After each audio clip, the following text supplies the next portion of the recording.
Assalamualaikum warahmatullahi wabarakatuh. Hai guys, welcome back to my video.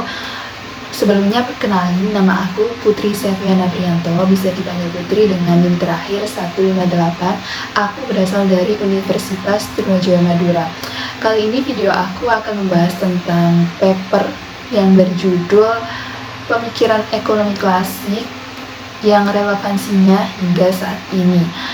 Jangan lupa tonton terus videonya. Yang pertama aku akan jelasin tentang histori ekonomi klasik. Ini adalah pemikiran yang berasal dari abad 18. Yang pertama ada ekonomi klasik menurut Adam Smith.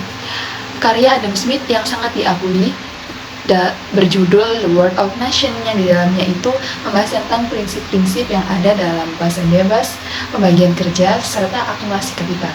Dan yang kedua ada David Ricardo. David Ricardo ini adalah seorang ekonom yang hasil pemikirannya berupa teori nilai kerja dan teori komparatif yang digunakan dalam perdagangan internasional. Hasil pemikirannya ini dituangkan dalam karyanya yang berjudul Principle of Political, Economic, and Taxation. Yang ketiga ada Thomas Robert Malthus yang berpendapat bahwa pertumbuhan penduduk yang bertumbuh secara 2 kali lipat akan menambah pertambahan konsumsi pangan. Maka pertumbuhan penduduk ini tidak seimbang dengan pertumbuhan pangan. Yang terakhir ada penyumbang pemikiran klasik oleh Karl Marx yang mengembangkan mengenai Marxisme yang ada dalam masyarakat. Paham Marxisme ini adalah sebuah paham seperti perbedaan suatu politik atau struktur politik yang ada dalam masyarakat, seperti perbedaan pemilik modal dan pekerja.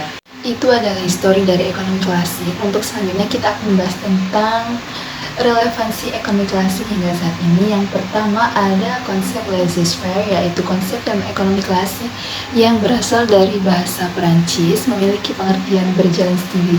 Pemerintah hanya diharapkan untuk melakukan pengawasan atau penegakan aturan hukum dan sebatas menjaga ketertiban untuk sebagainya yang diberikan, dan sebagainya itu diberikan kepada mekanisme pasar untuk mengatur bagaimana mengembangkan usaha tanpa adanya campur tangan dari pemerintah, sehingga mencapai suatu efisiensi dan bisa mengacu pertumbuhan ekonomi. Yang kedua ada konsep hukum C penawaran atau hukum penawaran pada stabilitas perekonomian dalam kondisi jangka pendek bisa mengantarkan pada tingginya suatu kuantitas yang ditawarkan dengan perspektif bahwa semua faktor lain tetap konstan. Hukum ini berbanding terbalik dengan permintaan. Jika harga barang naik, maka permintaan itu akan naik. Hukum penawaran ini mampu menciptakan keseimbangan terhadap penawaran dan permintaan yang ada dalam pasar guna meningkatkan tingkat kestabilan harga kembali menjadi normal dalam jangka panjangnya, memberi pengaruh dalam menjaga stabilitas perekonomian.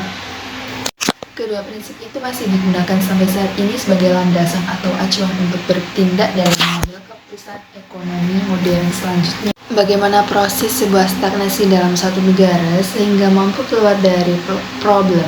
Itu adalah sebuah data yang membantu aku meneliti mengenai prinsip ekonomi klasik yang relevansinya hingga saat ini. Aplikasi ini adalah Publish or Perish, yakni aplikasi yang digunakan untuk mencari jurnal yang sudah terpercaya atau internasional. Kemudian beberapa jurnal yang udah aku dapat aku masukin ke dalam Foursquare sehingga didapati data atau gambar seperti tersebut. Itu adalah sebuah klaster yang mengacu pada judul aku, yaitu prinsip ekonomi klasik yang relevansinya hingga saat ini. Beberapa klaster itu sudah termasuk dan sesuai dalam tema yang aku ambil. Di situ ada 3 klaster. Yang pertama ada klaster 1 yang ada di dalamnya economics, kemudian invisible hand, dan yang terakhir adalah market. Pada klaster kedua di dalamnya termasuk economics dan Adam Smith, dan pada klaster 3 ada Smith. Mungkin itu adalah penjelasan yang bisa memahami tentang bagaimana ekonomi klasik dan relevansinya hingga saat ini. Semoga video ini bermanfaat untuk kalian yang menonton. Video ini membahas mengenai pemikiran ekonomi klasik dan relevansinya. Semoga itu bisa membantu kalian dalam memahami relevansi ekonomi klasik yang masih berhubungan saat ini, karena teori itu masih digunakan atau landasan acuan sebagai dasar dalam pemikiran ekonomi modern selanjutnya, sehingga mampu mengatasi beberapa masalah yang ada.